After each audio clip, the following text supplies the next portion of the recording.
Olá pessoal, tudo bem? No vídeo de hoje nós vamos trabalhar com uma sigla que é muito fácil você encontrar por aí, chamada DIT. Esse é o nosso tema desse vídeo, né? Ou Divisão Internacional do Trabalho. É o que eu sempre digo para os meus alunos, que é a seguinte lógica.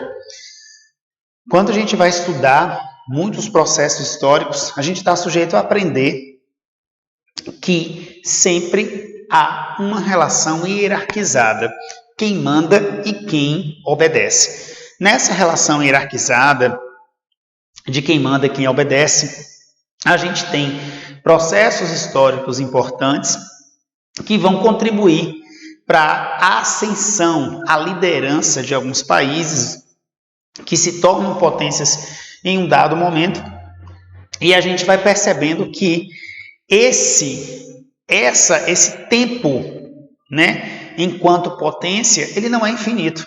É claro que, né, o país que está na condição de liderança, ele está sujeito a, naturalmente, né, projetar isso para sempre. Então, a gente tem aqui 4 intervalos.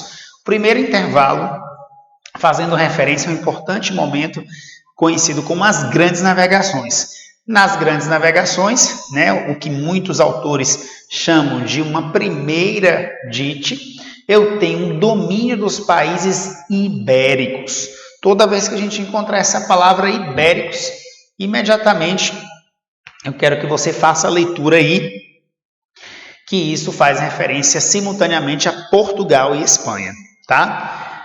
Né? Existe toda uma fundamentação teórica para explicar por que esses países foram os primeiros e não outros.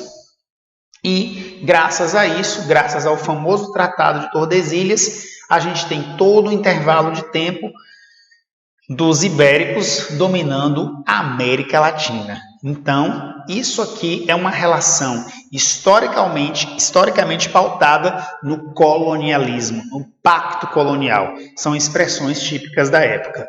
Quando a gente vai e avança, né, dá um salto na história e vai analisar a questão da primeira Revolução Industrial, a gente tem agora a ascensão da Inglaterra, a apresentação e o domínio britânico, hegemonia da ideia de liderança.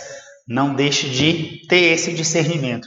Hegemonia da ideia de liderança. Alguém que pretende ser líder, sair na frente.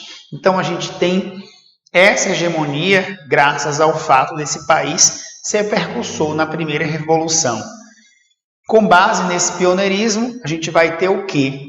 Numa lógica de quem manda e quem é mandado, a gente vai ter do outro lado a colonização, o domínio de África e Ásia. Só a Inglaterra, ela domina países importantes, economias importantes, nesse intervalo que já vai compreender o século XIX.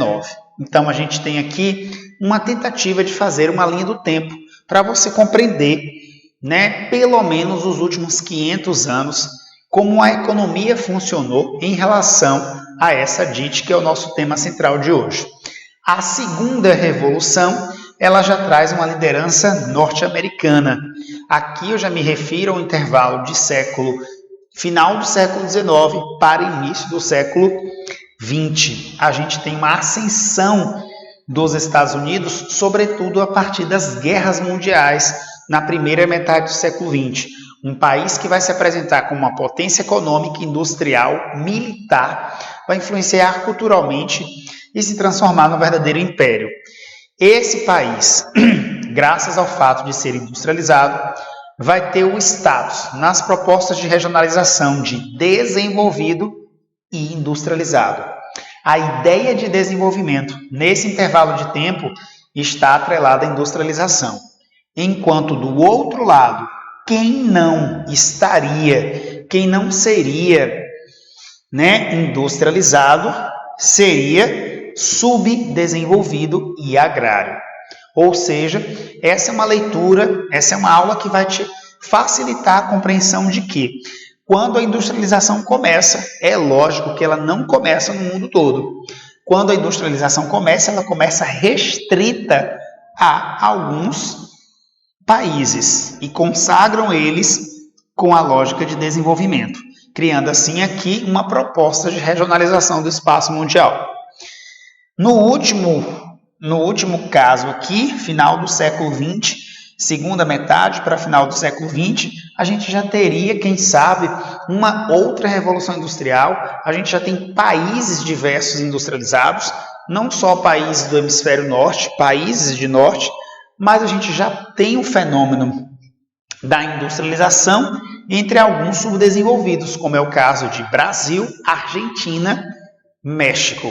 Ou seja, observe aí que a questão da industrialização agora não está mais restrita aos países desenvolvidos. Então a gente vai acabar usando outros critérios para diferenciar quem de fato tem esse pleno status de desenvolvimento ou de subdesenvolvimento, né?